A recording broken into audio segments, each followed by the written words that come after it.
Evening everyone.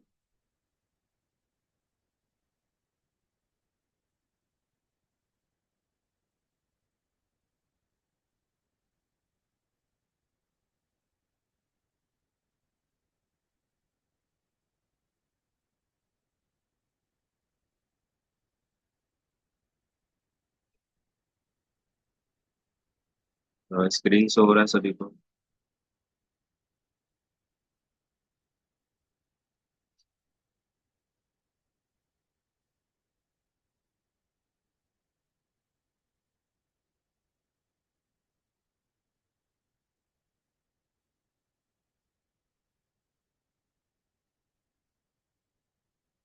Voice clear है।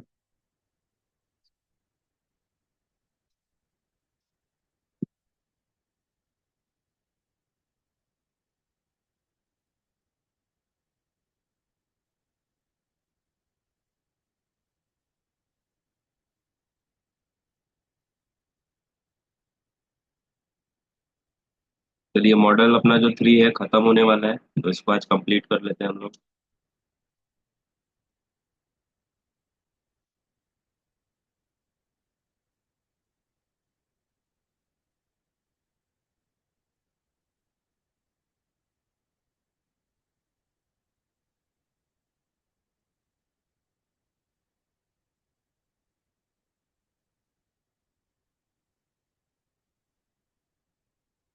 चलिए, last class में कल हम लोगों ने डिस्कशन किया था फायर इक्विपमेंट, है ना, फायर एक्सटिंग्यूशर इक्विपमेंट्स के बारे में। तो उसी को आज कंटिन्यू करते हैं और कंप्लीट करते हैं। तो फायर एक्सटिंग्यूश, है ना, यानी आग को बुझाने के लिए मेथड तो हम लोगों ने कल डिस्कशन किया था। जो मेथड से हमारे पास क्या क्या मेथड है, तो स्टारवेशन, कूलिंग एंड स्मूथनिंग। अब इसके अलावा कुछ इक्विपमेंट्स होते हैं। एक कुछ ऐसे इक्विपमेंट्स हैं जिनके मदद से हम लोग फायर को बुझा सकते हैं। पहला इक्विपमेंट था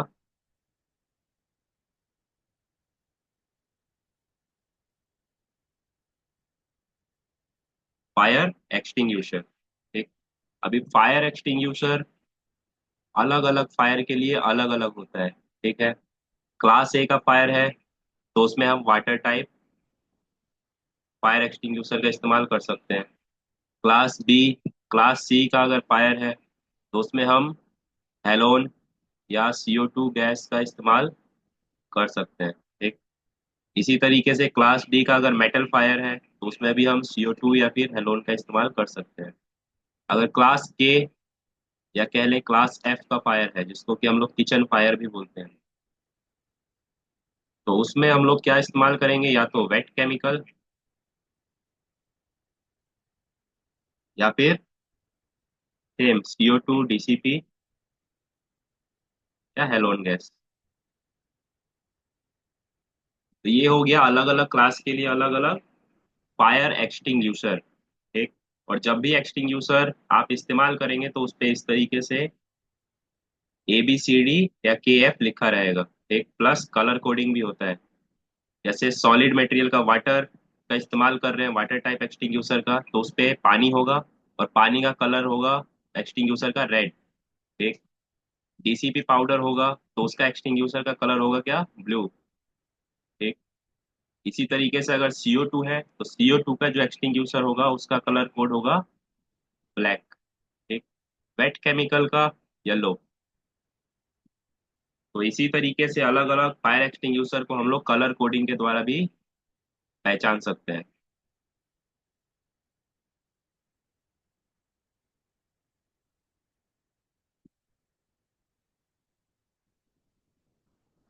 इसके बाद है हमारा फायर होज रील। ठीक।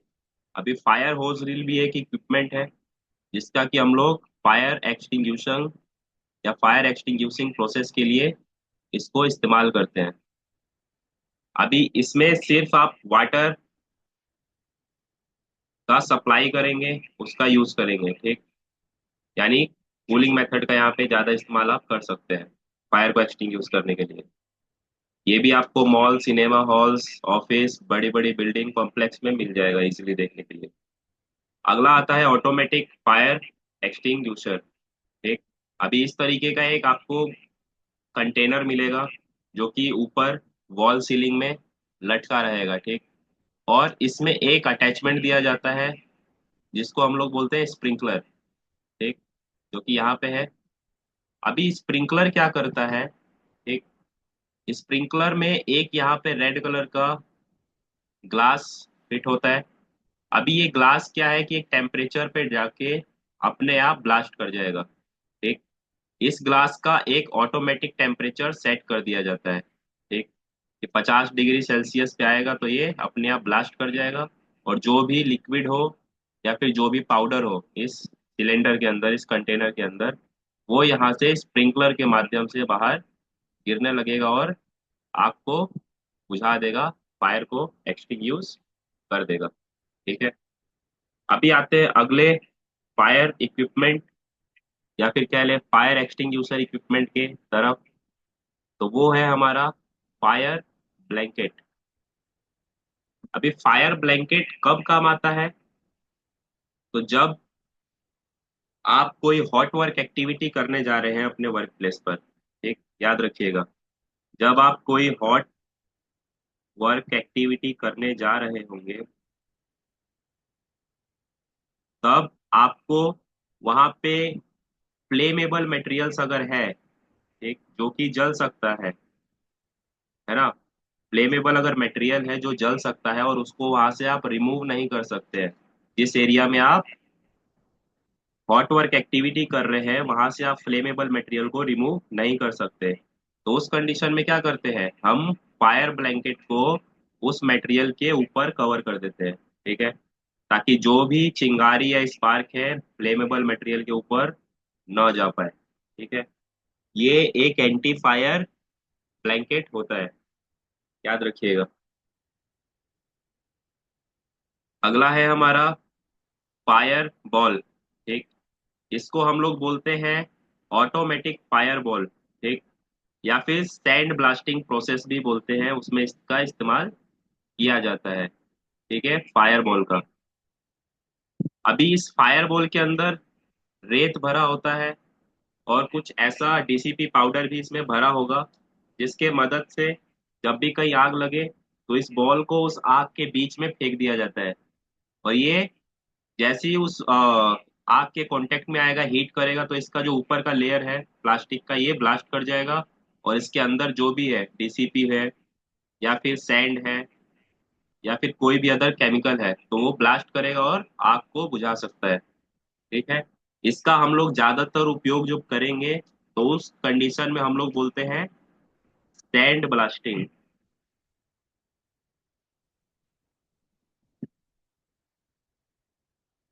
है ना।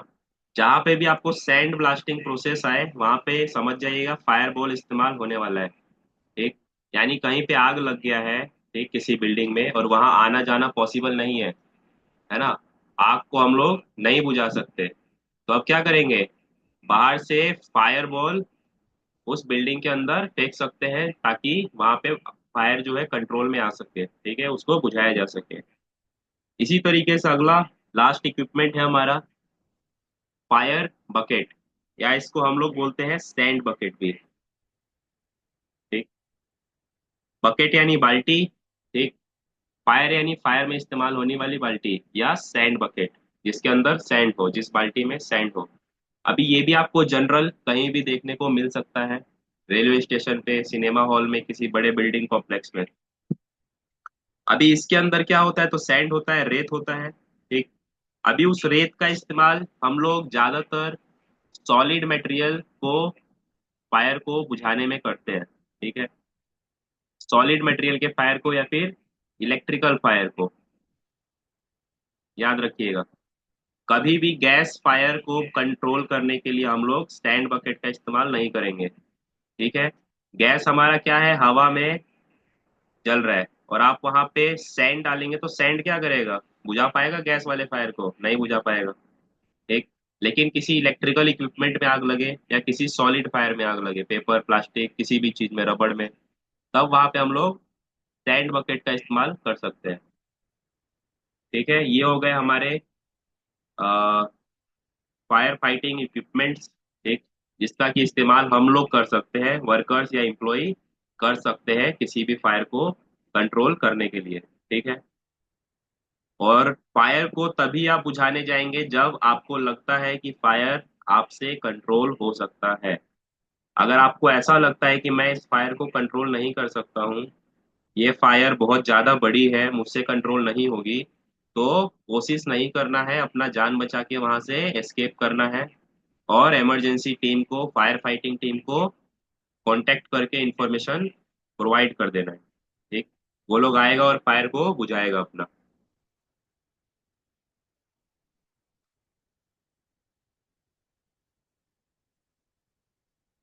चलिए, अभी हम लोग देखेंगे पास मेथड। ठीक, पास मेथड का इस्तेमाल हम लोग कब करते हैं? जब हम किसी भी फायर एक्सटिंग्विशर को उपयोग करने वाले होंगे।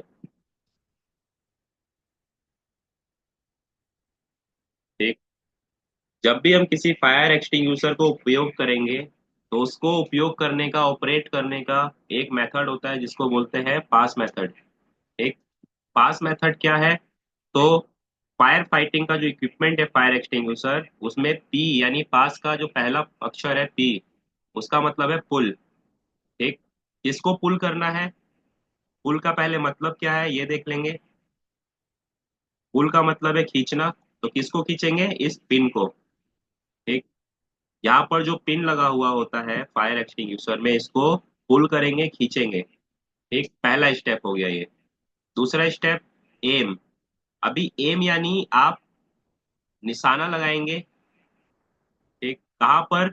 जहां से आग क्रिएट हो रहा है, उसके बेस पर। ठीक, यानी जहां पे आग है, जहां से क्रिएट हो रहा है आग, उसके बेस पे आप एम करेंगे। किसको एम करेंगे? तो फायर एक्सटिंग्विशर का ये जो पाइप है इसको। ठीक, अब ये सेकंड स्टेप हो गया। थर्ड स्टेप यानी एस, पहला एस, जिसको बोलेंगे स्क्वीज। स्क्वीज बोले तो दबाना। ठीक, किसको दबाएंगे? तो यहाँ पे जो लीवर है। ठीक, यहाँ पर लीवर है, इसको दबाएंगे, आप प्रेस करेंगे। प्रेस करने के बाद जो लास्ट स्टेप आता है हमारा, स्वीप। स्वीप बोले तो घुमाना। ठीक, ठीक, कैसे घुमाएंगे? तो जो भी एम ऑफ द बेस है फायर का, उस पे आप अपने जो फायर एक्सटिंग्विशर का पाइप है उसको, लीवर को स्विच करने के बाद दाएं बाएं घुमाएंगे, ऊपर नीचे घुमाएंगे, जिससे कि आग बुझ जाए। ठीक है, आग कंट्रोल में आ जाए। तो यही मेथड होता है जिसके मदद से हम लोग फायर एक्सटिंग्विशर को ऑपरेट कर सकते हैं। ठीक है, पास मेथड कहते हैं इसको, याद रखेंगे सब। जब भी आप लोग फायर एक्सटिंग्विशर का ट्रेनिंग देंगे कंपनी के अंदर, सभी वर्कर्स को बताएंगे, तो ये मेथड जरूर बताना है कि फायर एक्सटिंग्विशर को हम लोग कैसे इस्तेमाल करेंगे। कैसे इस्तेमाल करेंगे? तो पास मेथड का इस्तेमाल करके हम फायर एक्सटिंग्विशर का इस्तेमाल कर सकते हैं, उसको ऑपरेट कर सकते हैं।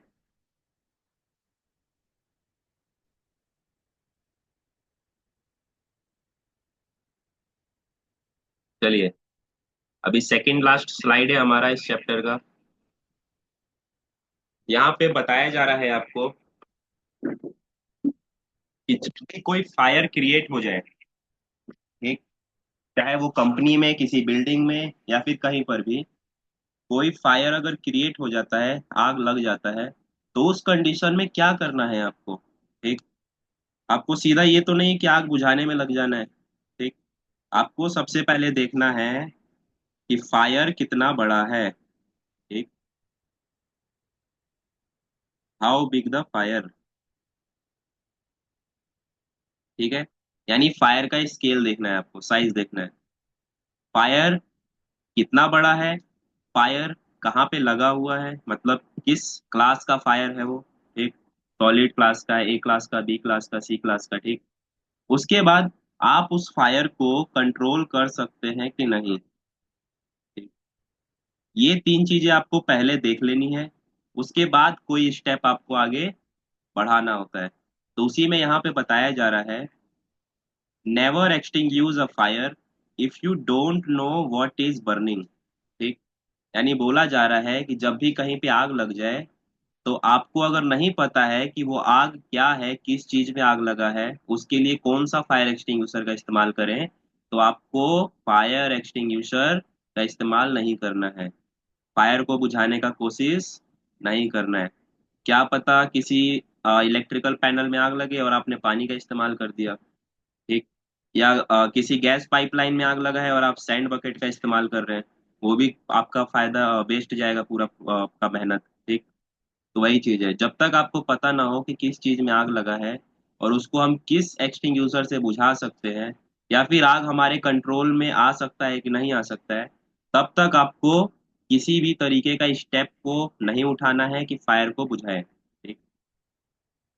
नेक्स्ट है, never extinguish a fire if the proper extinguisher is not available, ठीक।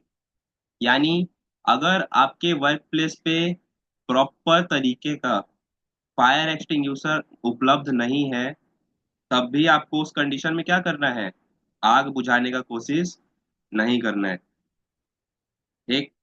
जैसे एग्जांपल दिए अभी, अगर आपके वर्क प्लेस पे इलेक्ट्रिकल मटेरियल्स में फायर लगा, है ना, तो और वहां पे आपका CO2 या DCP पाउडर का फायर एक्सटिंग्विशर नहीं है, ठीक।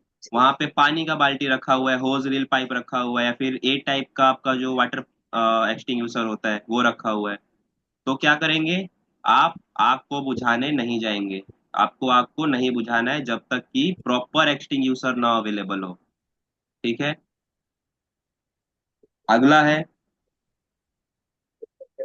If the fire is small and can be controlled by extinguisher step up and extinguish it, है ना।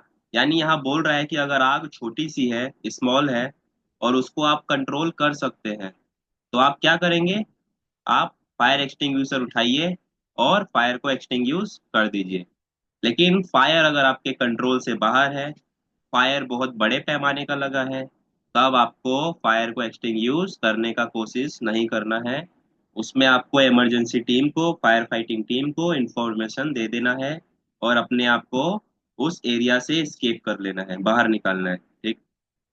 नेक्स्ट है, keep safe distance from the fire, ठीक।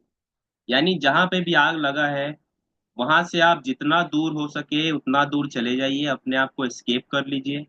और अगर आप आग बुझाने का कोशिश भी कर रहे हैं, तो जहां पे फायर लगा है वहां से कम 3 से 5 मीटर की दूरी पे रहें, ठीक।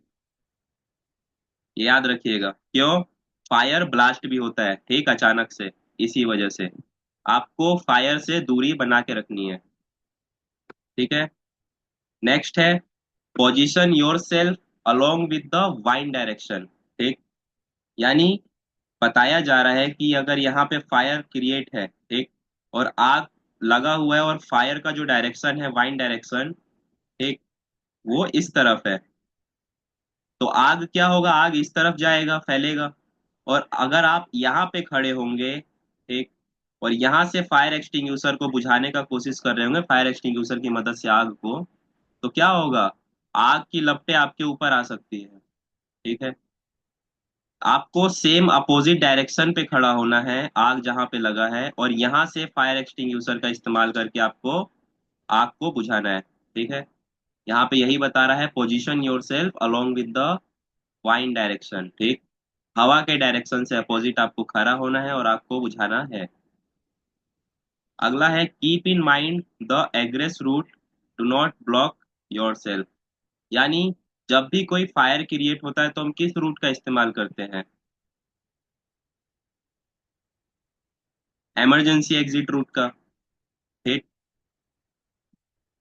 अब आपको ये ध्यान रखना है कि जब भी आप फायर एक्सटिंग्विशिंग कर रहे हो, तो आपकी वजह से वो रूट ब्लॉक ना हो रहा हो, ठीक। यानी जो लोग हैं जो वहां से निकलने का कोशिश कर रहे हैं, आपके वजह से, आपके काम के वजह से किसी तरीके का इमरजेंसी एग्जिट रूट में किसी तरीके का बाधा न बने, ठीक। ये चीज आपको ध्यान रखना है as a firefighter. Last slide है हमारा इस चैप्टर का, इसके बाद ये चैप्टर कंप्लीट हो जाएगा और मंडे से नया चैप्टर शुरू हुआ, मॉडल 4।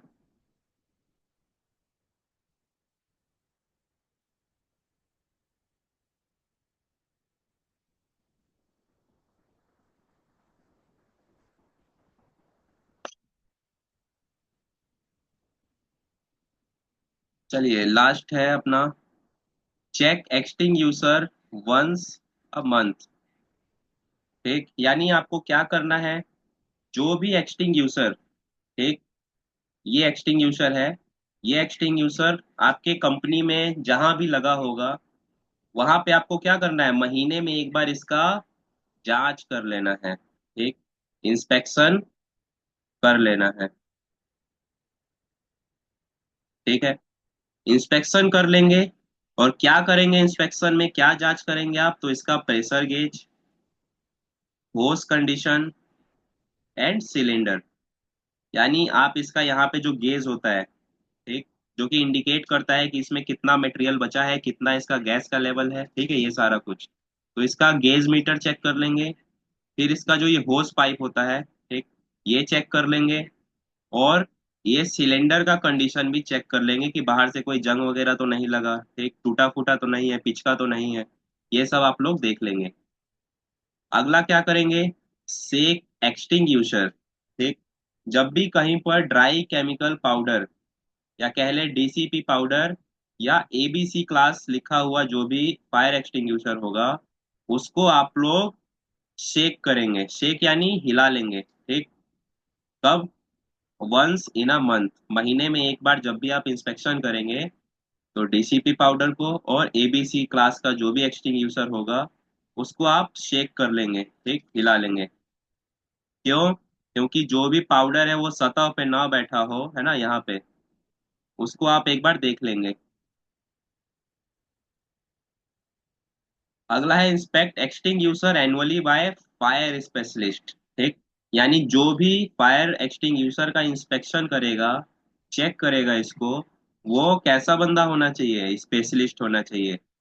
कैसा स्पेशलिस्ट, तो फायर स्पेशलिस्ट, यानी उसको एक एक कंपोनेंट के बारे में पता होना चाहिए कि मैं जो एक्सटिंग्यूशर का इंस्पेक्शन करने जा रहा हूँ, उसका कौन कौन सा पार्ट क्या क्या काम में आता है। ठीक, ये सारा कुछ उसको मालूम होना चाहिए, किसको, फायर स्पेशलिस्ट को। कोई भी व्यक्ति जाके ऐसे ही जाके देख नहीं लेना कि हाँ ठीक है फायर एक्सटिंग्विशर, नहीं, वो आपका अनसेफ है, अनसेफ एक्टिविटी है। नेक्स्ट है inspect extinguisher internally every 6 year. अभी हर एक्सटिंग्विशर का इंटरनली पार्ट होता है, ऑपरेशन कंपोनेंट होते हैं, उसको भी आप लोगों को मैन्युफैक्चरर कंपनी के द्वारा चेक कर लेना होता है। ठीक, 6 साल में एक बार। ठीक, तो ये हो गया हमारा मॉडल 3 का लास्ट पॉइंट था ये। ठीक, आज मॉडल 3 कंप्लीट हो गया है। इसमें कोई डाउट है किसी को तो पूछ लेंगे।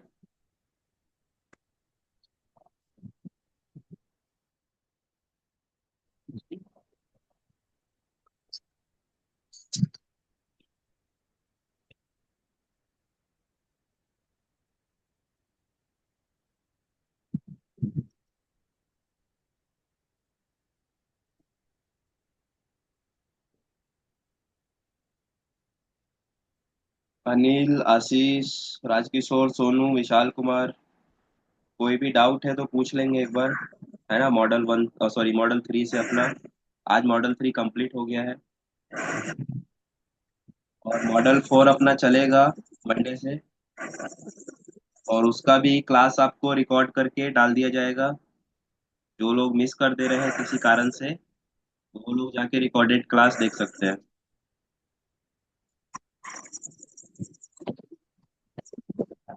चलिए जीतू, कोई डाउट है, अभी जुड़े हैं आप, लेट हो गए आज। सर लेट हो गया था जुड़ने में सर। कल मिल गया आपको पीडीएफ? नहीं मिला था सर। ग्रुप में डाल दिए थे हम, चेक कीजिए, मिल गया होगा। सर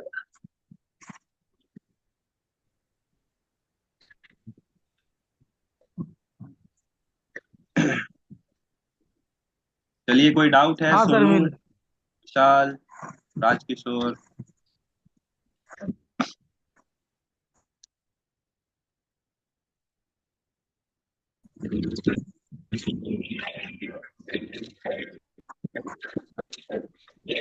सर जी बोलिए। हेलो। सर। जी बोलिए, आवाज आ रहा है।